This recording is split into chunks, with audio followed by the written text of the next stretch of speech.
sahabat SSK Anak Kasih Muria. Berjumpa dengan kami Megita, Davina, Shellen, dan Dewi di GEMA, Gerakan Edukasi SMA Masedi. Buat teman-teman yang belum tahu apa itu GEMA, GEMA adalah program edukasi hasil kerjasama antara tim SSK SMA Masedi Jepara dengan DP3A, P2KB, dan Radio Muria.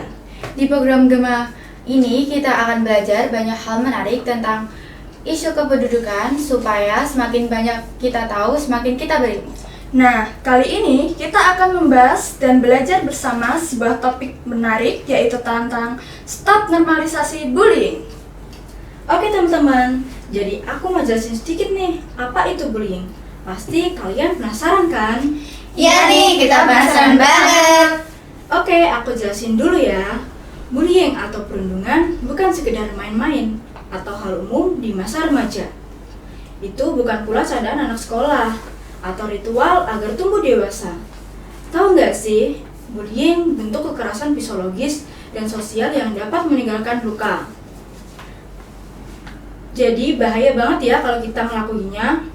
Ketika perilaku ini dianggap wajar, kita justru malah sedang menormalisasi penderitaan.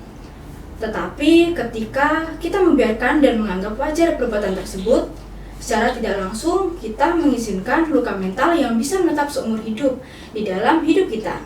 Selanjutnya, mari kita bahas lebih jauh tentang hal ini terkait data terkini, dampak seriusnya terhadap tumbuh kembang anak dan remaja, kenapa, bagaimana perundungan terjadi baik dari sudut pandang pelaku maupun korban. Kalian tahu nggak sih apa itu bullying? Bullying atau perundungan adalah perilaku agresif yang disengaja dan berulang untuk menyakiti, merendahkan, atau mengintimidasi orang lain baik secara fisik, verbal, sosial, atau cyberbullying. Perilaku ini melibatkan ketidakseimbangan kekuatan, baik yang nyata maupun yang dirasakan, dan dapat menyebabkan dampak negatif jangka panjang pada korban. Nah teman-teman, sini aku kasih tahu apa sih ciri-ciri utama dari bullying. Mungkin kalian ada yang pernah mengalami. Syukur belum pernah sih. Oke, sini aku kasih tahu apa sih ciri-ciri utama bullying. Yang pertama, tindakan berulang. Bullying terjadi lebih dari satu kali atau berpotensi terjadi berulang kali. Yang kedua, ketidakseimbangan kekuatan. Pelaku menggunakan kekuasaan mereka seperti kekuatan fisik, popularitas, akses informasi untuk mengendalikan atau menyakiti korban. Yang ketiga, kesengajaan. Tindakan tersebut dilakukan dengan niat untuk menyakiti atau merendahkan. Dan yang terakhir, dampak negatif. Korban bisa merasa tidak nyaman, sakit hati, tertekan, dan mengalami masalah serius yang berkepanjangan baik secara psikis maupun fisik. Apakah kalian pernah mengalaminya? Nah, setelah kita tahu pengertian dan ciri-ciri utama dari bullying, aku mau kasih tahu nih tentang data seberapa besar masalahnya di Indonesia dan Jepara. Nah, dalam laporan KPAI dan publikasi terkait yang diterbitkan oleh Harian Suara Surabaya tahun 2023, tercatat ribuan kasus kekerasan atau perundungan. Beberapa sumber resmi dan media melaporkan angka sekitar 3.800 kasus perundungan sepanjang 2023. Berdasarkan laporan tahunan KPAI tahun 2024, mereka menyebut terdapat 2.057 pengaduan sepanjang 2024. Angka aduan kekerasan terhadap anak secara umum yang diproses oleh KPAI. Sebagai catatan, cara pencatatan dan pelaporan berbeda-beda antar lembaga, sehingga angka dapat bervariasi menurut sumber dan definisi. Ada lagi nih data lain dari KMPPA.go.id. Perundungan tidak hanya terjadi tatap muka, ruang daring juga berisiko tinggi. Menurut KMPPA, pernyataan Menteri berdasarkan survei Komnas PA 2022, sekitar 40% anak di Indonesia pernah mengalami kekerasan di ruang daring yang termasuk bentuk perundungan. Di tingkat lokal, kabupaten atau kota Jepara, berapa kali menjadi sorotan karena insiden perundungan, baik laporan media tentang kasus yang berujung pada tindakan hukum maupun kegiatan sosialisasi dan mediasi di sekolah-sekolah. Misalnya nih, akhir-akhir ini ada mediasi terkait dugaan kasus bullying di SD tahunan Jepara dan upaya penyuluhan oleh Polres Jepara untuk mencegah perundungan di sekolah. Berita Jepara, Oktober-November 2025. Perundungan dapat berujung fatal. Catatan tahun-tahun terakhir menunjukkan kasus-kasus yang berakibat kematian, sehingga perlu ditanggapi serius oleh sekolah, keluarga, dan juga aparat. Nah, catatan metodologis angka-angka di atas datang dari sumber pemerintahan, lembaga perlindungan anak, dan liputan media. Variasi angka terjadi karena perbedaan definisi apa yang dikategorikan sebagai bullying, metode pelaporan, dan periode pengumpulan data. Namun trennya jelas, perundungan tetap marak dan berdampak serius. Nah, itu tadi data singkat tentang seberapa besar masalahnya di Indonesia dan Jepara. Sekarang aku mau nanya nih ke Dewi. Menurut kamu, bentuk-bentuk bully itu ada apa aja sih? Oh ya, aku tahu nih tentang bentuk-bentuk bullying. Nih, aku kasih tahu. Bullying itu nggak selalu berupa kekerasan fisik loh. Bullying bisa muncul dalam berbagai bentuk, bahkan yang tidak langsung terlihat. Contohnya, 1. Bullying fisik. Tindakan yang menyebabkan luka atau rasa sakit secara langsung pada tubuh korban. Contohnya, memukul, menendang, menampar, mendorong, menendang barak milik korban, menjambak, atau menjebak di tempat tertutup. Yang kedua, bullying verbal. Menggunakan kata-kata untuk menghina, mengancam, atau merendahkan orang lain. Contohnya, mengejek penampilan, memanggil dengan julukan kasar, menuduh tanpa dasar, atau menyebarkan fitnah. Nah ini, hati-hati buat yang suka manggil temennya pakai nama orang tua, itu bisa jadi bullying loh. Yang ketiga, bullying sosial atau relasional. Perilaku yang bertujuan merusak hubungan sosial atau reputasi korban. Contoh, mengucilkan dari kelompok, menyebarkan gosip, mempermalukan di depan umum, atau membujuk teman lain agar menjauhi korban. Yang keempat, cyberbullying atau biasa dikenal sebagai bullying digital. Bentuk perundungan yang terjadi di dunia maya atau media sosial. Contohnya, menyebarkan foto atau video memalukan, membuat akun palsu untuk menghina, menyebar komentar kebencian, atau mengirim pesan ancaman melalui media digital. Nah, ini juga jadi alasan kenapa kita harus hati-hati saat bermedia sosial. Jangan sampai nanti kita malah jadi pelaku atau bahkan korban dari bullying. Yang kelima, bullying psikologis atau emosional. Tindakan yang menyerang harga diri atau mental korban. Contohnya, memanipulasi secara halus atau gaslighting, mempermalukan di depan kelas, atau terus-menerus menekan dengan hinaan. Yang keenam, bullying seksual. Tindakan bernuansa seksual yang tidak diinginkan. Bisa berupa verbal atau fisik. Contohnya, menggoda dengan kata-kata cabul, menyentuh tanpa izin, menyebarkan foto tubuh korban, atau lelucon berbau seksual. Tak jarang juga loh ada anak yang mengalami kombinasi dari beberapa bentuk ini. Kadang korban dibully di sekolah lalu diperparah oleh penyebaran materi di media sosial. Wah, ngeri banget ya bullying ini. Itu aja sih yang aku tahu dari bentuk bullying. Davina, tahu nggak sih kenapa bullying bisa terjadi? Aku tahu nih. Oke teman-teman, aku kasih tahu nih ya. Kenapa bullying bisa terjadi? Yang pertama, dari sudut pandang pelaku. Pelaku bukan selalu jahat sejak lahir. Bukan berarti aku setuju dengan perilakunya. Berikut faktor penyebab umum. Apa aja ya? Yang pertama, meniru perilaku kekerasan, seperti dari rumah, lingkungan, atau media. Yang kedua, adalah mengejar status sosial, ingin dianggap kuat atau populer. Yang ketiga, yaitu adalah masalah emosi, terdiri dari stres, frustasi, impulsivitas, bentuk kekecewaan, cara untuk mencari perhatian atau pelampiasan, atau bahkan pernah menjadi korban kekerasan. Oke guys, sebelum lanjut, aku mau kasih tahu nih, yang lagi viral banget loh kasusnya. Kalian tahu nggak? Apa itu? Oke guys, aku kasih tahu ya. Jadi kasus ini tuh ada di Jakarta, SMA yang lagi viral tuh loh. Jadi kasus ini sangat mencuat setelah terjadi insiden ledakan kecil di sekolah tersebut. Karena diduga pelaku ledakan yaitu seorang siswa dari sekolah itu sendiri yang merupakan korban perundungan parah yang tidak ditanggapi oleh pihak sekolah tersebut. Kasus ini terduga pelaku seseorang siswa berinisial ABH, yaitu anak berkonflik dengan hukum. Diduga merupakan korban perundungan di sekolah tersebut. Jadi kasus ini menjadi viral banget karena dampaknya yang parah dan memicu diskusi publik mengenai darurat bullying dan kekerasan di lingkungan sekolah, serta perlunya edukasi anti perundungan dan pengawasan konten media sosial. Oke, aku lanjut lagi ya. Yang keempat, yaitu ada kurangnya empati karena tidak terbiasa diajarkan perasaan orang lain.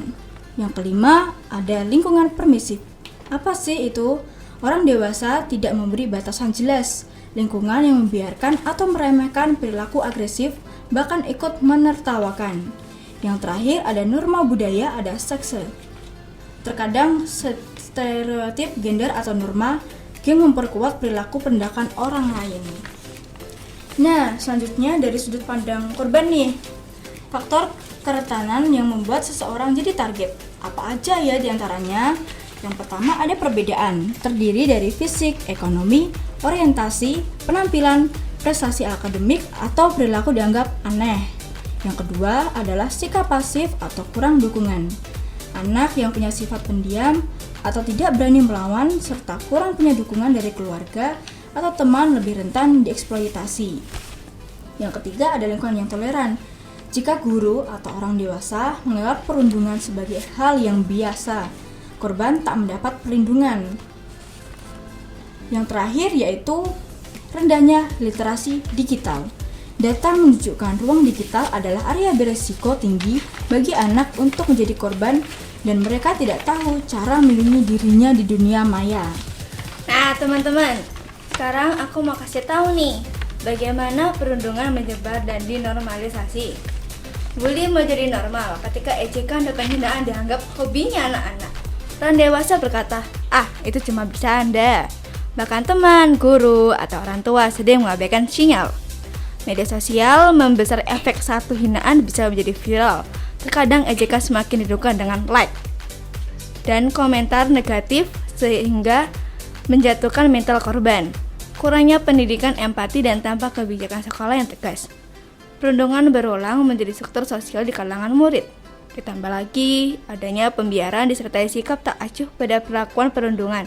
Sikap diam seperti ini sama artinya dengan membiarkan kekerasan terus hidup. Nah, setelah kita tahu banyak dari pengertiannya, ciri-cirinya, sudut pandang pelaku dan juga korban, sekarang aku mau kasih tanya nih ke Kak Shilin. Menurut kamu dampak bullying itu ada apa aja sih? Nah, mari kita cari tahu apa sih dampak bullying bagi pertumbuhan mental anak dan remaja. Perundungan tidak hanya menyakiti sesaat, dampaknya bisa menghantui seumur hidup loh. Dampaknya yaitu yang pertama, trauma psikologis. Korban bisa mengalami kecemasan, depresi, rasa takut berlebih, psikosomatis, bahkan gangguan psikologis yang lebih berat hingga trauma sosial. Kalian tahu nggak sih apa itu psikosomatis? Psikosomatis itu seperti kondisi di mana masalah emosional atau psikologis memicu atau memperburuk gejala fisik. Yang kedua, gangguan perkembangan sosial. Sulit mempercayai orang lain, kesulitan membangun hubungan sehat, seperti terjebak pada toxic relationship, menarik diri, atau justru meniru perilaku agresif. Yang ketiga, penurunan prestasi akademik. Sulit fokus, enggan ke sekolah, dan menurun motivasi belajar. Yang keempat, masalah kesehatan fisik.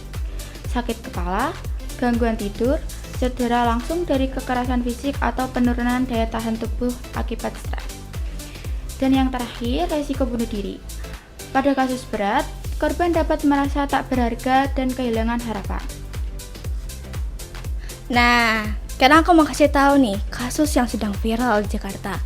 Kasus bully atau perundungan masih kerap terjadi di lingkungan sekolah pendidikan seperti sekolah hingga universitas. Dalam beberapa kasus, korban bully sampai meninggal dunia loh. Kasus terbaru, seorang siswa kelas 7 SMP Negeri 19 Ciater Serpom MH menjadi korban perundungan oleh teman-teman kelasnya. Insiden ini bermula ketika korban dipukul dengan bangku kursi besi di bagian kepala saat hendak jam istirahat pada 20 Oktober 2025. Keesokan harinya, korban mulai mengeluhkan rasa sakit yang ditimbulkan akibat kejadian itu. Saat pihak keluarga melakukan pendalaman, ternyata korban mengaku sudah sering menerima bullying mulai dari dipukul hingga ditendang. Korban meninggal saat menjalani perawatan di RS Fatmawati, Jakarta Selatan pada Minggu 16 November. Setelah menjalani perawatan selama sepekan, Presiden Prabowo Subianto memberikan atensi terkait fenomena kasus perundungan terjadi di sekolah. Ia menegaskan kasus-kasus perundungan di sekolah harus diatasi. Sementara itu, Menteri Pendidikan Dasar dan Menengah Abdul Muti mengaku bahwa bakal menerbitkan aturan terkait pembentukan tim di sekolah untuk mengatasi masalah perundungan. Muti menjelaskan, nantinya tim tersebut akan dibentuk di setiap sekolah dengan pendekatan yang lebih humanis dan partisipasi dari seluruh pihak. Nanti melibatkan orang tua, melibatkan murid dan juga masyarakat, sehingga berbagai kekerasan yang selama ini terjadi tidak berulang lagi di masa-masa akan datang, ujarnya. Nah, ada lagi nih, Satgas Bullying gagal. Koordinator Nasional Jaringan Pemantauan Pendidikan Indonesia atau JPPI, Utbay Matraji menilai peristiwa yang dialami oleh MH tersebut menjadi pertanda bahwa saat ini sekolah-sekolah sudah masuk dalam kondisi darurat kekerasan.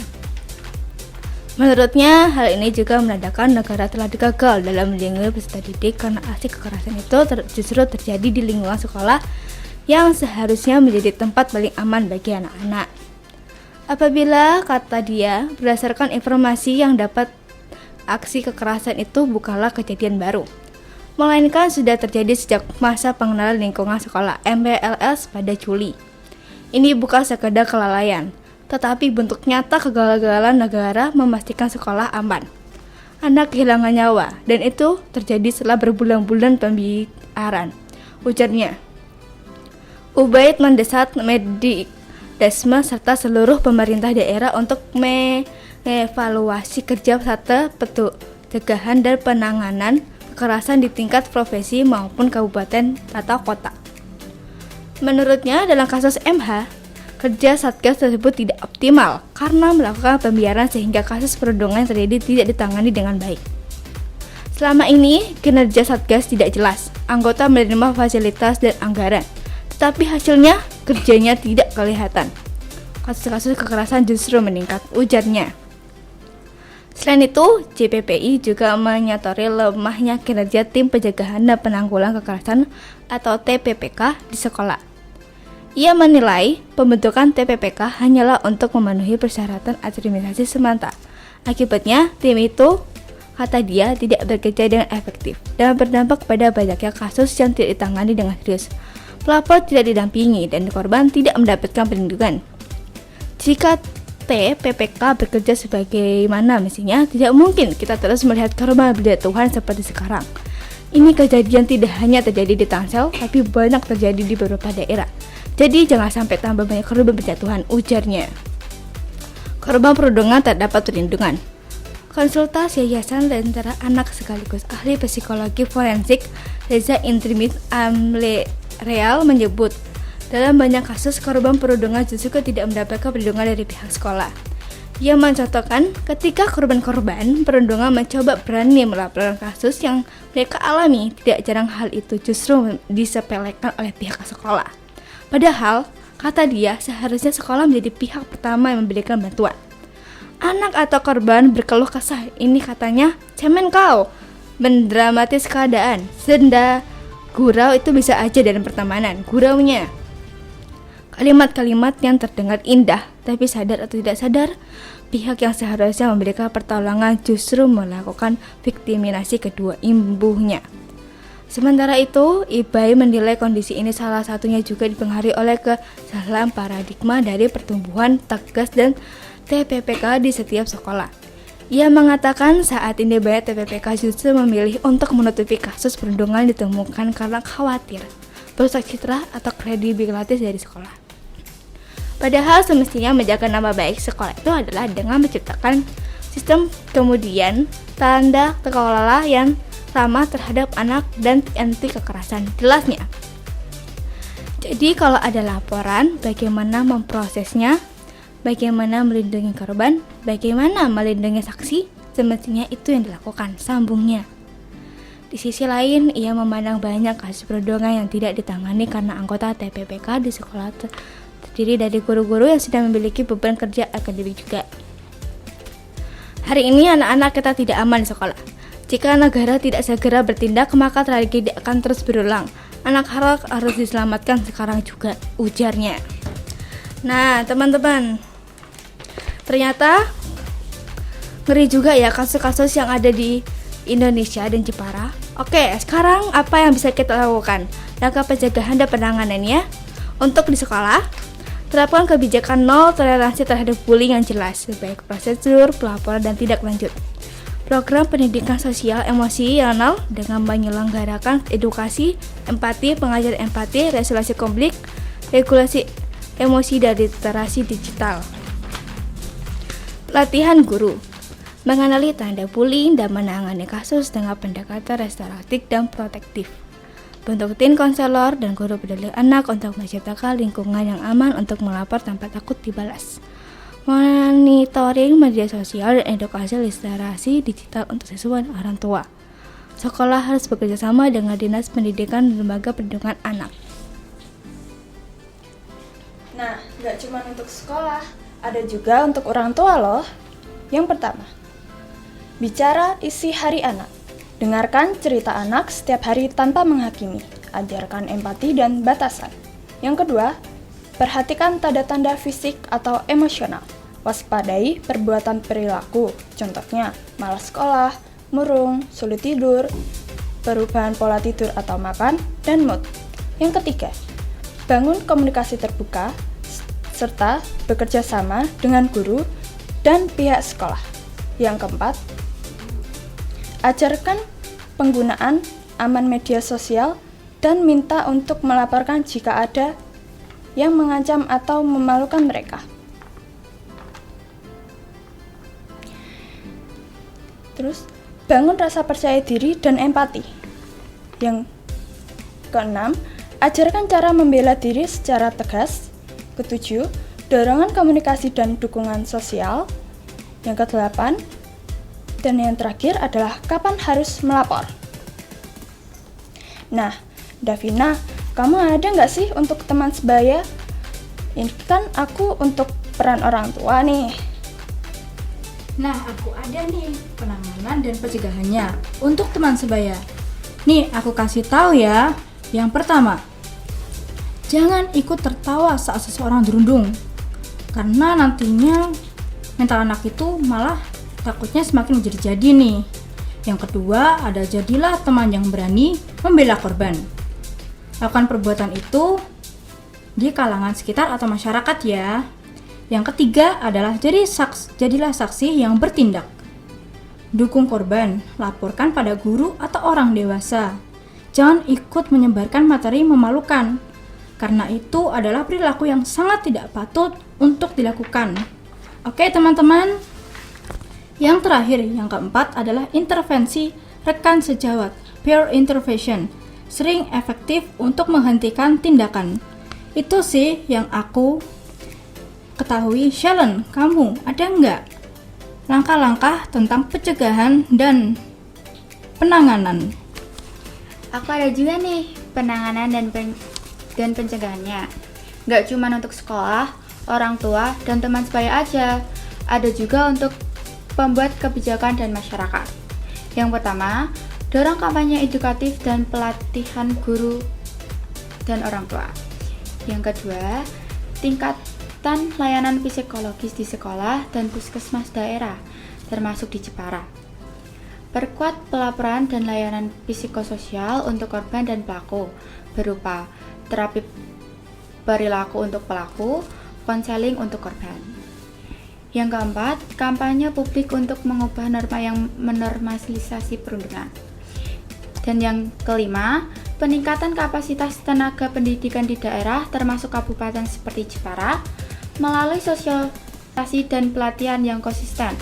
Contohnya, melakukan sosialisasi anti-bullying di sekolah seperti upaya pencegahan oleh Polres dan Dinas terkait.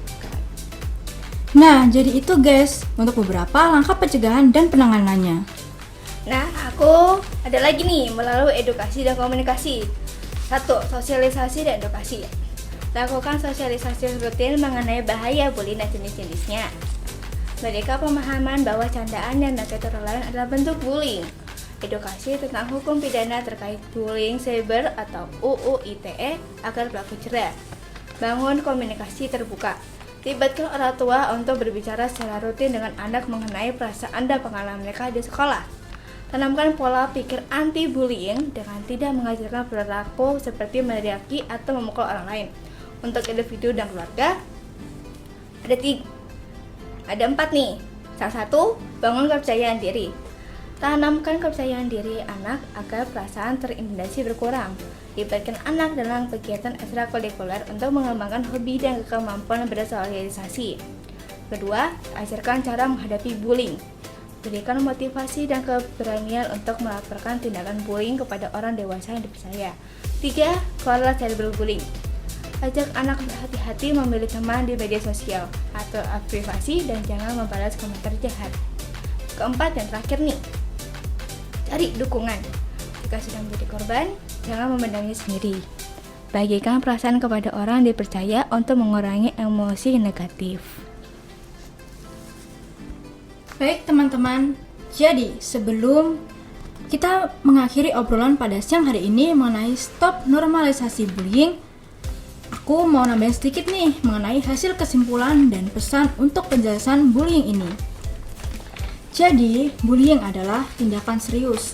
Perundungan atau bullying bukanlah kenakalan biasa, melainkan tindakan agresif yang disengaja dan dilakukan secara berulang-ulang yang dapat menyebabkan dampak fisik, psikologis, dan sosial yang parah banget dan berkepanjangan bagi korban, pelaku, dan bahkan orang-orang di sekitar mereka.